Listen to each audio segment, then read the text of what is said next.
I went for a walk today. I did yoga today. I did yoga actually a couple times today. I've been doing it all day. I'm trying to get into the flow of this video.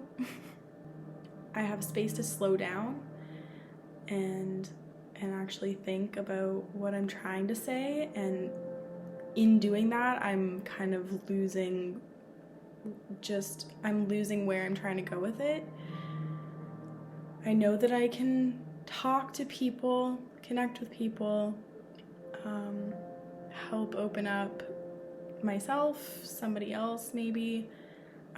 I'm really working on asking the right questions, even if I'm just at the grocery store. You know when you are at a job and you kind of have that like script in your head, the back of your mind, you go like, oh, welcome to da-da-da, or just you have the script already memorized kind of. As humans, we've kind of relied on that as our social aspect, and we don't even know how to communicate with each other anymore, other than to almost like make joke or just, I don't know, complain about the same thing or something like that. So kind of what I would like to practice more of myself, which is why I'm making these, to keep myself accountable. And if it gives somebody else an idea, then that's cool too. But especially when people are working a job that's like mundane and you know that they don't really want to do that job, or it's like a student or something, those are kind of easier ones where you can just go and say, just think of questions, anything. They don't have to answer it. They can look at you weird. It doesn't matter. You might not ever see them again. But stuff like, if you could be anywhere else right now, where would you be? Tell me. And just start like a little side conversation, and just through that interaction, I promise you it makes the customer servicers? Sure. If it makes their day, it makes their day better. It made my day better when people could actually open up and just have a quick conversation, because it can go both ways. And I have spent tons of time by myself, and I know that when I was in customer service, it was a good social aspect for my life then, and I could go home and just be alone and be quiet. And sometimes on the other hand, I'll be alone and quiet, and the only time of the day that I get that interaction is if I go to the grocery store. And so within that, I need to make that time as meaningful as possible. So by doing that, I like to connect with people. That's just how I move about the world. I don't mind being weird or asking random questions or getting weird looks. I'm very unapologetically myself. And I think that people like to talk about themselves and just about their thoughts. And if we start more of that rather than, how was your day?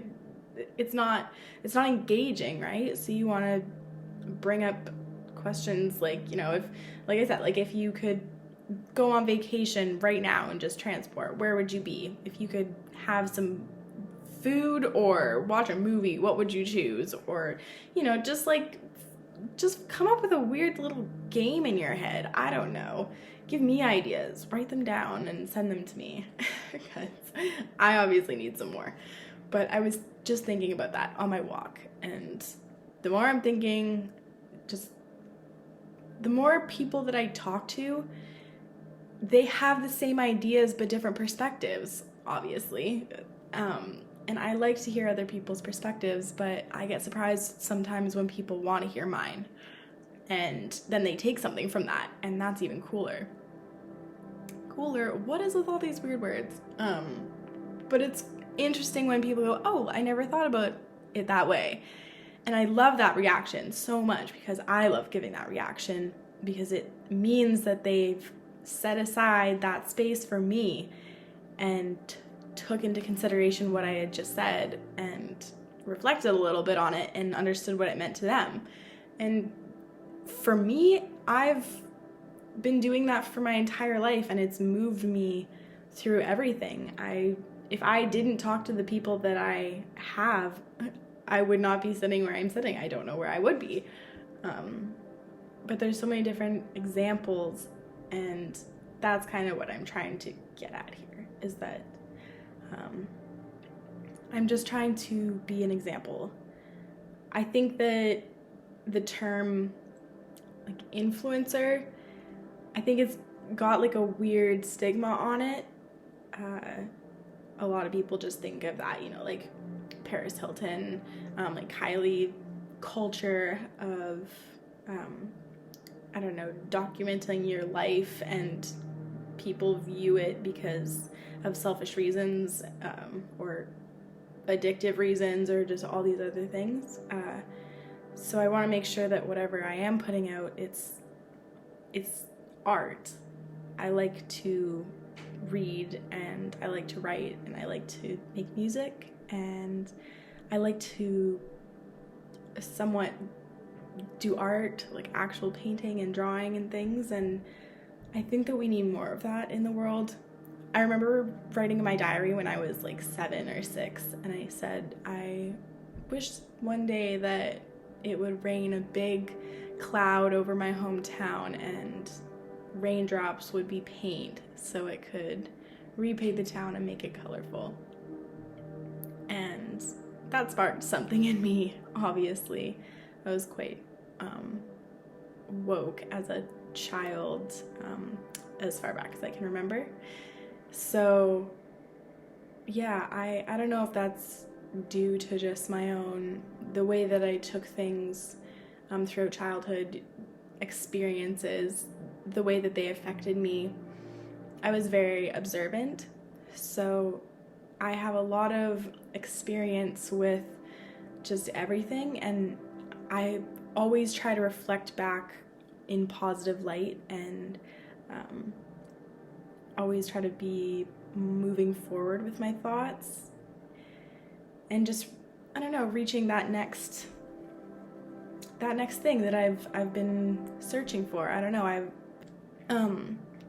but the whole influencer culture stuff, it's touchy because I could sit here and preach my story and say how I did it and all the little details of whatever that aren't really that important.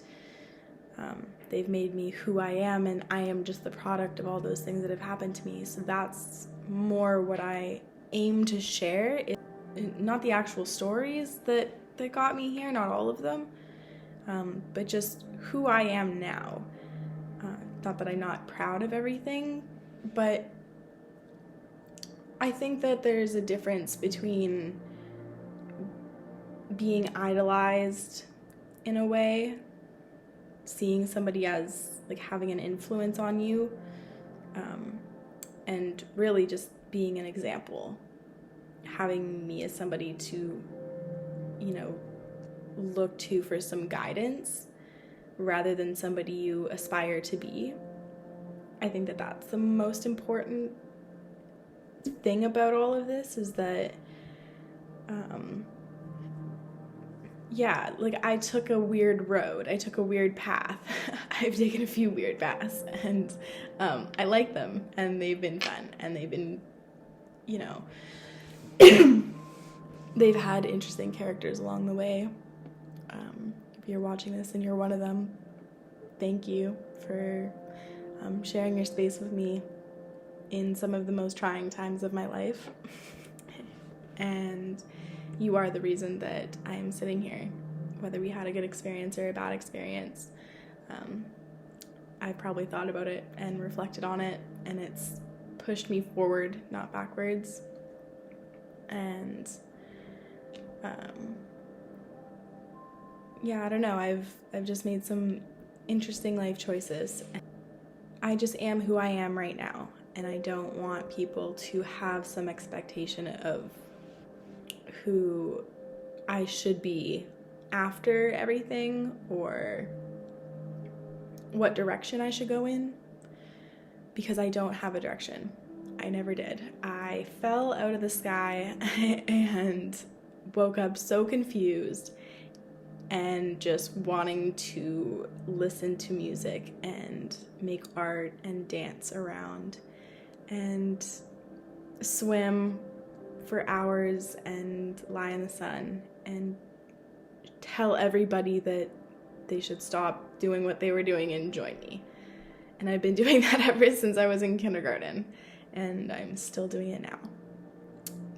And I don't really know what kind of system I'm basing this off of, but I think the more people that I see making these kinds of just call outs, like I feel like I never considered myself special, or, you know, I felt different for sure than other people. I've always felt different, but I think everybody should feel that way. Everyone should bask in that difference and show the world the best versions of them. And through that, I don't know, maybe the system just builds itself. And who are we to know? We're just here, living it. But yeah, I don't want people to grow up and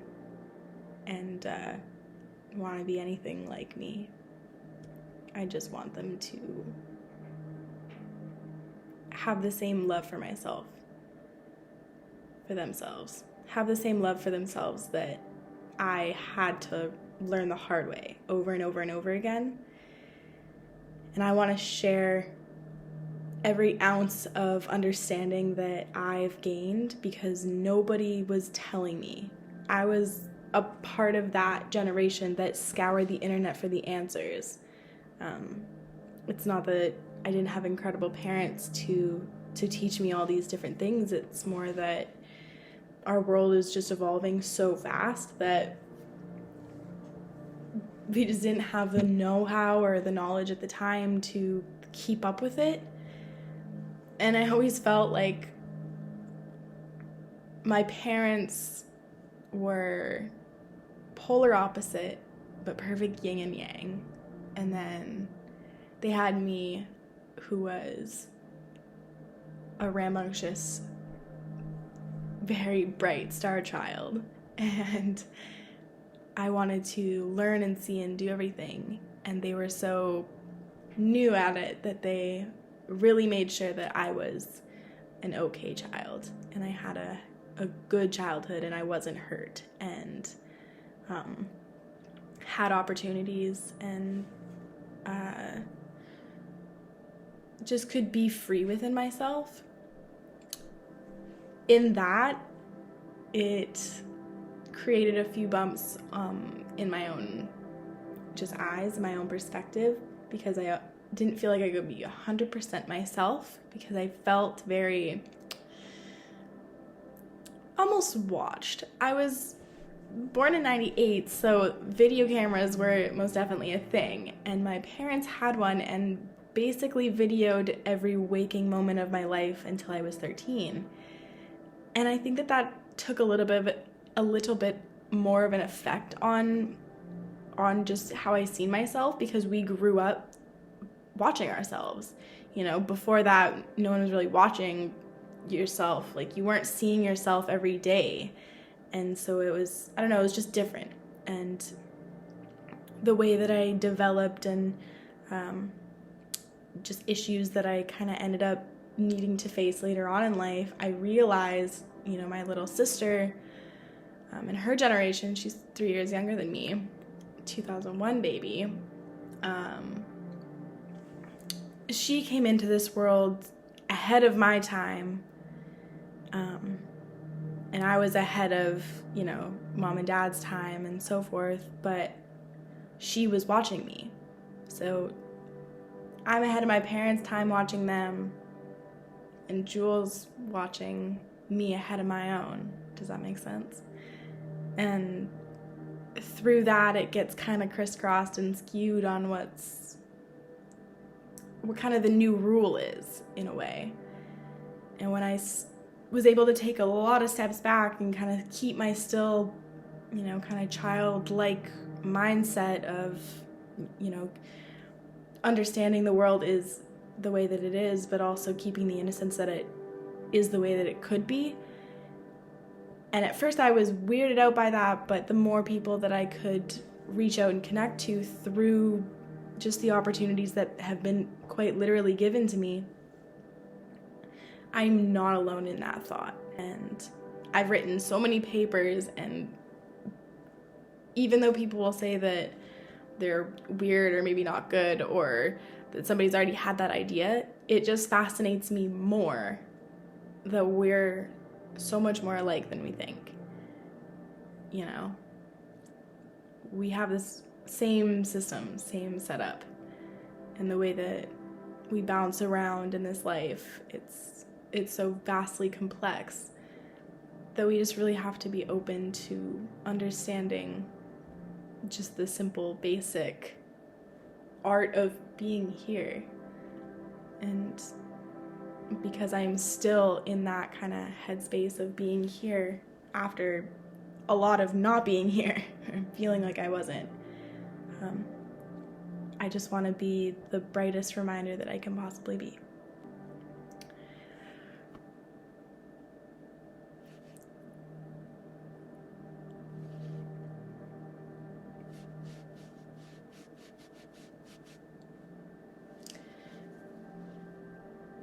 I'm doing this for everybody who couldn't. And people who are very close, and people who I would have never got to meet in my life, who we lost way too soon because their light gets burnt out or put out or a lot of other things. And mine hasn't yet. And I'm just gonna keep accumulating everything good that I can to remain as bright as possible. And if people want to reach out and join that sort of movement, if people want to reach out and join that sort of movement, I know I am among diamonds everywhere, all of you.